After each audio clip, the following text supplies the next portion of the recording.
한번 저를 좀 따라해 주시기 바랍니다. 예수님께서 부활하셨습니다. 예수님께서 부활하셨습니다. 우리 옆 사람 보시면 다시 한번 해보십시다. 예수님께서 부활하셨습니다. 예수님께서 부활하셨습니다. 예수님께서 부활하셨습니다. 그렇습니다. 예수님은 부활하셨고 지금도 살아계시어서 하나님 우편에 앉아 계십니다. 아멘. 하지만 이 사실을 믿지 못하고 부정하는 사람들도 많이 있습니다. 서울에 살면서 서울의 명소들을 다 가보지 못하셨을 것입니다. 언제고 갈 수 있다라는 생각에 익숙하기 때문에 아마도 가지 않았을 것입니다. 하지만 지방의 어느 곳은 정말로 신비롭고 아름다움이 있는 그런 곳은 아마도 많이 가보셨을 것이라 생각이 됩니다. 그곳이 아름답고 신비로운 것은 익숙하지 않기 때문에 그렇습니다. 우리에게 더욱더 감동이 있는 것은 그것이 우리에게 잘 익숙하지 않은 그런 곳이기 때문에 그런 것입니다. 부활도 그렇습니다. 우리에겐 낯선 것이고 경험하지 못한 것이기 때문에 부활이 믿어지지 않고 인정할 수 없는 것입니다만 처음 본 여행지의 아름다운 것처럼 부활도 역사적인 사실이고 누구나 받아들여야 할 진실이라고 하는 것입니다. 오늘은 부활주일입니다. 그래서 비유를 잠시 중단하고 부활이라는 새로운 것, 사실이고 진실이지만 믿어지지 않은 진리를 새로운 것은 언제나 낯설다라고 하는 제목으로 상고할 때에 신비로운 부활의 축복이 우리 모두의 것이 되기를 간절히 축원드리겠습니다. 사도 바울은 고린도 교회 성도들 중에 부활이 없다고 하는 가르침들을 부정하기 위하여 고린도전서 15장을 기록했습니다. 그래서 이 15장을 부활장이라고 하는 별칭도 붙어져 있는 장입니다. 바울은 그들의 주장을 반박하기 위하여 부활이 없다면이라고 말합니다. 즉 부활이 없으면 생기는 결과에 대하여 언급하고 있는데 네 가지를 말하고 있습니다. 먼저는 부활이 없다면 우리의 믿음이 헛되다라고 말하고 있지요. 사람의 마음을 믿는 것 같이 언제나 언제 변할지 모르는 그런 마음을 믿는 것 혹은 신을 믿는 것 같이 우리가 굳이 예수님을 믿어야 할 필요가 없다라고 한다는 것이죠. 두 번째는 우리가 여전히 죄 가운데 있다라고 한다는 것입니다. 구원을 위해서는 반드시 죄의 문제가 해결되어져야 하지만 그 죄의 문제가 여전히 우리를 감싸고 있기 때문에 우리는 그 문제를 해결하지 않으면 안 됩니다. 세 번째는 망하였으리라 라고 말하고 있는데 우리보다 먼저 믿어서 잠자는 자들이 있습니다. 또 때로는 믿음으로 인하여져서 순교한 사람들이 있습니다. 그러면 그들의 그런 믿음도 그들의 그런 죽음도 그저 개죽음이고 그저 헛것이다 라고 이야기를 하는 것이지요. 마지막으로 더욱 불쌍한 자라고 말하고 있습니다. 예수 믿는 것 때문에 우리가 포기해야 되고 겪어야 되는 고난들이 우리에게는 많이 있습니다. 그런데 그런 것들이 이 생뿐이라면 이 생에서 내가 삶이 끝이라면 그것으로 인하여 받는 고난이 우리에게는 아무런 의미가 없고 오히려 그 고난을 자처하는 우리가 불쌍한 사람이 되어줄 수밖에 없다라는 것이고 이 모든 것들은 결국은 누가복음 24장에 나와져 있는 엠마오로 가는 두 제자와 같은 것입니다. 엠마오로 가는 두 제자는 예수님의 모든 가르침들을 배웠고 예수님의 죽으심도 보았습니다. 그런데 그들에게 부활이 없음으로 말미암아 그들이 바라보는 것은 그저 바라보는 것뿐이었습니다. 그저 그들에게 있어서의 믿음은 신앙이었을 뿐이고 가르침은 그저 가르침으로 끝나버렸습니다. 하지만 예수님의 부활이 있었기에 그들은 다시 자신들이 떠나왔던 예루살렘으로 돌아가 복음을 증거하는 자들이 될 수 있었던 것입니다. 그러므로 예수님께서는 잠자는 자들의 첫 열매가 되셨다고 사도 바울은 부활을 부정하는 자들을 향하여 반박하고 있는 것입니다. 예수님의 제자들은 죽는 것이 두려운 자들이었습니다. 그래서 예수님이 잡히셨던 때에 도망갈 수밖에 없었습니다. 베드로 역시도 예수님 앞에 나갔지만은 그저 한 계집 아이의 질문에도 벌벌 떨며 부정했던 자가 베드로였습니다. 하지만 그들이 예수의 부활을 경험한 이후로 그들은 부활의 증인이 되었습니다. 그들은 결코 죽음을 두려워하지 않았습니다. 그들의 모든 고통들은 오히려 육체로 받는 고통들을 오히려 그것을 감사하게 생각했던 것입니다. 그들이 그렇게 되어진 것은 그들이 부활이 있음을, 부활이 확실한 것을 경험했기 때문인 것입니다. 사랑하는 여러분, 이 시간 부활의 경험과 또 부활을 확인함으로 말미암아 우리도 부활의 증인이 되기를 간절히 축원드리겠습니다. 무엇보다 바울은 그의 부활의 예수의 부활하는 그 사실들을 자기 자신을 통하여 증명하고 있습니다. 그는 8절에서 만삭되지 못하여 난 자 같은 내게도 보이셨느니라 라고 고백하고 있지요. 그러면서 그는 내가 나된 것은 하나님의 은혜라고 말하고 있습니다. 교회를 핍박하고 믿는 자들을 잡아오게 가두던 사울이 어떻게 예수님의 부활을 증거하고 예수님을 고백하는 그런 사람이 되어질 수 있었습니까? 그것은 그가 부활을 보았기 때문에 가능했던 이야기입니다. 그가 만약 부활을 보지 않고 이 일을 했다면 그는 어땠을까요? 그는 결코 이 일을 할 수 없는 자가 되었을 것입니다. 그러나 그가 분명히 자기가 핍박하던 그 예수를 보았기에 그는 복음을 증거하는 사도의 역할들을 감당할 수 있었다라고 하는 것들을 그는 그 부활의 증거가 바로 자기 자신인 것을 말하고 있는 것이죠. 또 부활이 있어야 하는 것은 우리가 다른 것과는 차별이기 때문에 그렇습니다. 뭐 다 같은 종교이고 다 같은 믿음이고 어디에서나 구원이 있다면 굳이 우리가 기독교를 선택하여 믿을 필요는 없을 것입니다. 하지만 부활이 있기 때문에 우리는 믿음이 필요하다라고 하는 것도 고백할 수 있는 것입니다. 그리고 죄의 문제가 해결되지 못했기 때문에 여전히 우리는 죽음을 기다리는 사람이 될 수밖에 없을 것입니다. 무엇보다도 부활은 사실이고 진실인 것도 이 모든 것이 어느 한 사람의 의도대로 되어지는 것이 아니라 그것이 기록된 성경대로 된 일이다 라고 하는 것을 말할 수 있습니다. 그렇기 때문에 사도행전 2장 32절에서는 이 예수를 하나님이 살리시니라 우리가 이 일에 다 증인이다 라고 확증하고 있는 것입니다. 얼마나 많은 증인이 있습니까? 성경에도 12사도뿐 아니라 500명이 넘는 사람들이 증인이라고 말하고 있습니다. 사랑하는 성도 여러분, 그 증인 중에 저와 우리 모든 성도들도 있기를 간절히 축원드립니다. 아멘. 사도 바울이 자기 자신이 부활의 증거다라고 내세웠던 것처럼 오늘 우리도 우리 자신이 예수님이 부활하셨음에 증거가 되실 수 있기를 간절히 축원드리겠습니다. 아멘. 부활은 어떤 종교에서도 말하지 못하는 것입니다. 왜냐하면 그것은 생명이고 참이기 때문에 그렇습니다. 인생은 죽음으로 끝나는 존재가 아니며 허무한 존재가 아니고 육체의 죽음으로 끝나는 것이 아니다라고 말하고 있는 것입니다.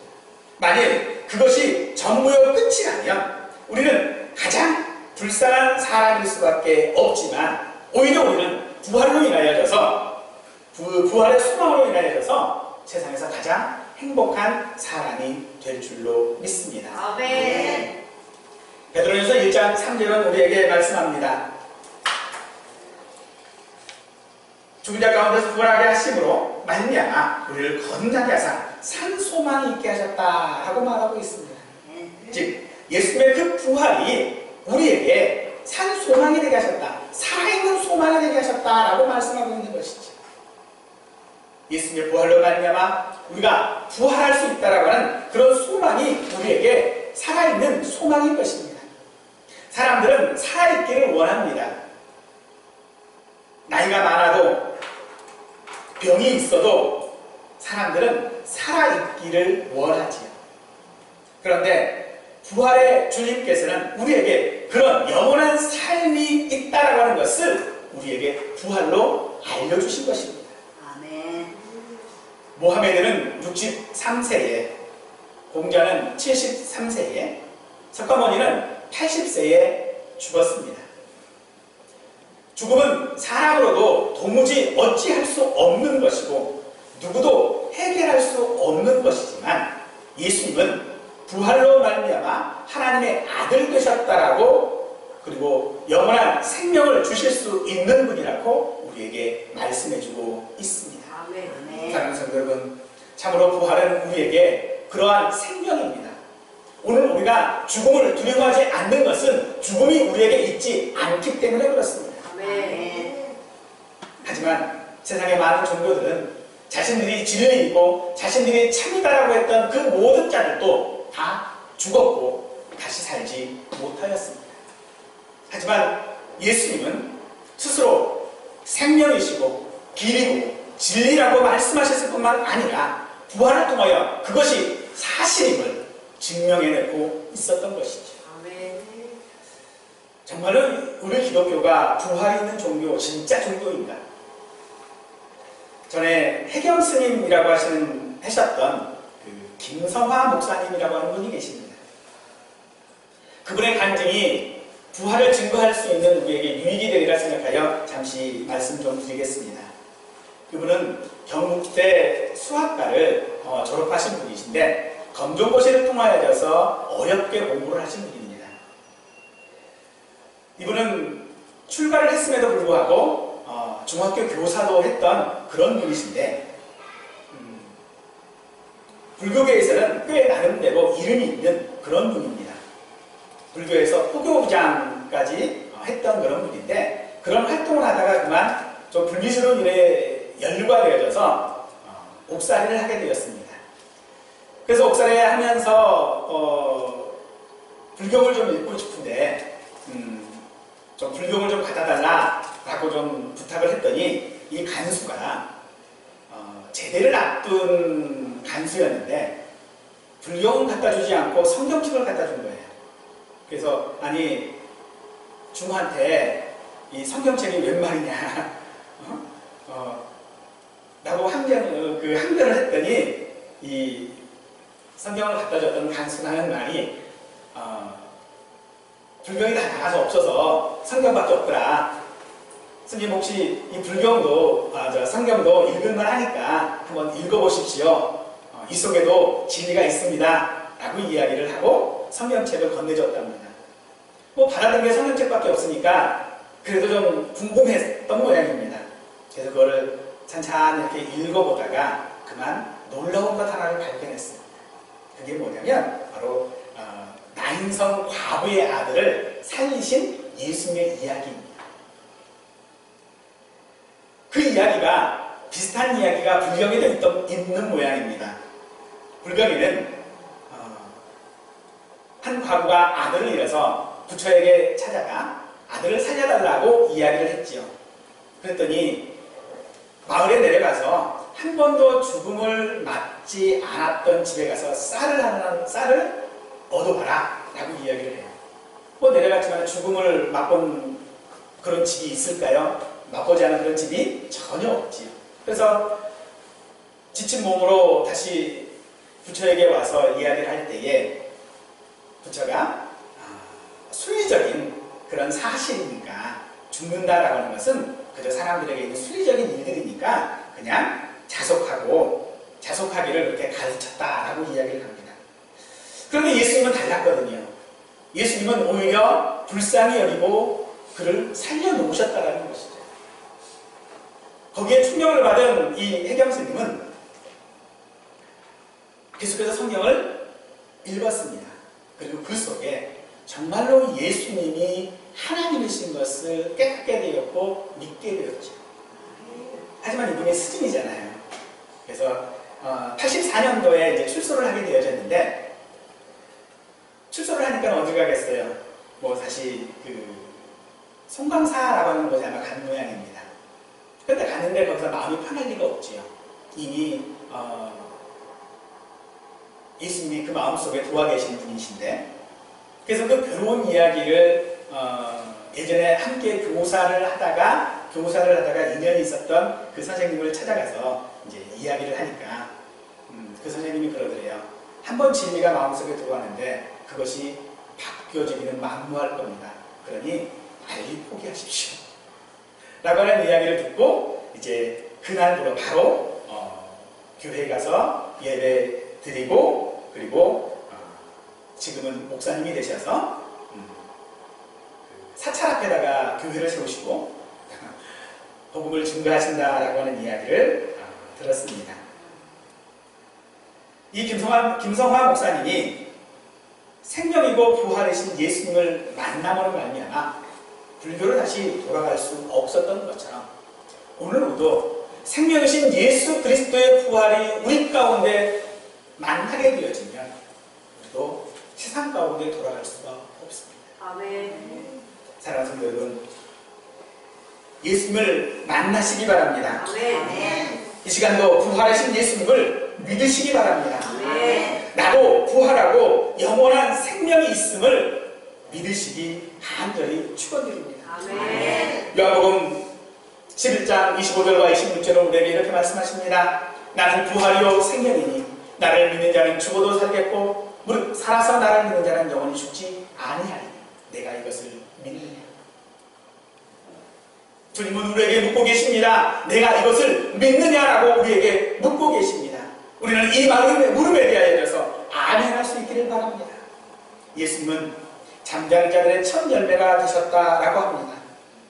처음이라는 것은 그 다음도 있다라고 하는 그런 말이지요. 첫 열매를 수확을 하면 그 수확물은 전체를 대표할 것만 아니라 후에 거둘 결실까지도 포함하는 표현인 것을 우리는 잘 알고 있지 않습니까? 때문에 첫 열매란 마지막 결과를 가능케 만드는 근원이라는 의미인 것입니다.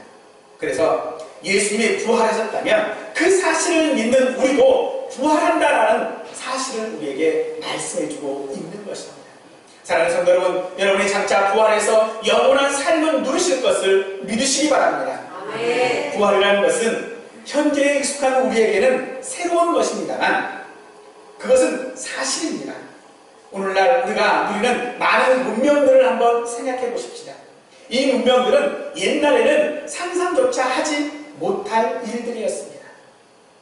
우리가 지금 누리고 있는 많은 문명의 일들이 그 옛날에는 전혀 생각하지도 못했던 것들이었습니다. 그런데 우리가 지금 그것들을 누리고 있지 않습니까?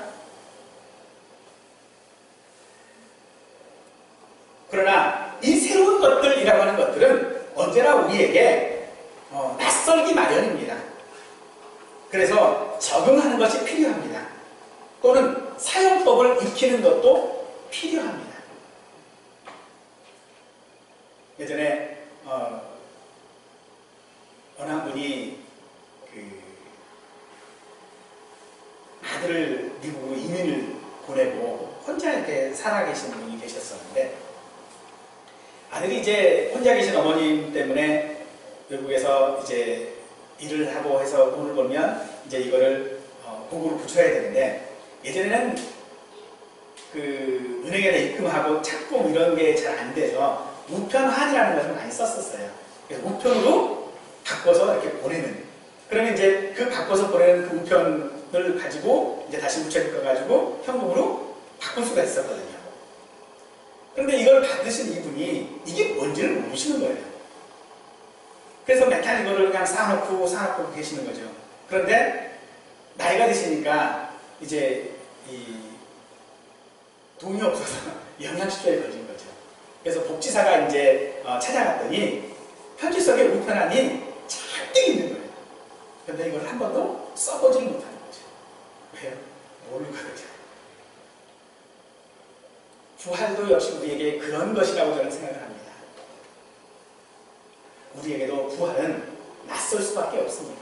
왜? 우리가 경험하지 않은 것입니다. 그렇기 때문에 예수님께서 먼저 그것을 우리에게 보여주신 것입니다. 부활의 첫 열매가 되셔서 우리에게 보여주심으로 말미암아 너도 똑같이 이렇게 부활한다라고 하는 것들을 우리에게 보여주신 것입니다. 그래서 우리에게 부활의 소망이 있음을 말씀하고 있는 것이죠. 그러므로 사랑하는 성도들, 우리는 부활의 소망을 가져야 될 뿐만 아니라 그것에 대하여 우리 역시도 증거해야 하는 사람이 되어져야 할 것입니다. 아멘. 고린도전서 4장 25절 말씀에 우리가 부활의 증인 되어져야 한다는 것을 이렇게 말하고 있습니다. 예수는 우리가 범죄함 때문에 내어주게 되고 또한 우리를 의롭다 하기 위하여 살아나셨느니라. 예수님이 부활하신 이유 우리의 의로움 때문인 것입니다. 우리를 나타내시고 우리를 쓰시기 위해서 부활하셨다라고 말씀하고 계십니다. 이 말씀이 저나 여러분들에게 낯선 말씀인 것은 사실일 것입니다. 하지만 여러분이 이 말씀을 증거할 때에 듣는 사람 역시도 이 말씀은 낯설 수밖에 없습니다. 그럼에도 불구하고 우리는 이것을 증거하는 증인이 되어져야 합니다. 그러했을 때에 부활의 축복이 우리 인생의 것이 되어줄 것이고 그 축복이 영원히 우리가 누리는 것이 되어줄 수 있는 것입니다. 바로 여러분이 부활의 증인이 되었을 때에 그 부활의 축복은 바로 우리의 것이 되어줄 것입니다. 그 부활의 축복을 증인 되어줌으로 받으시는 우리 모두가 되시기를 간절히 축원드리겠습니다.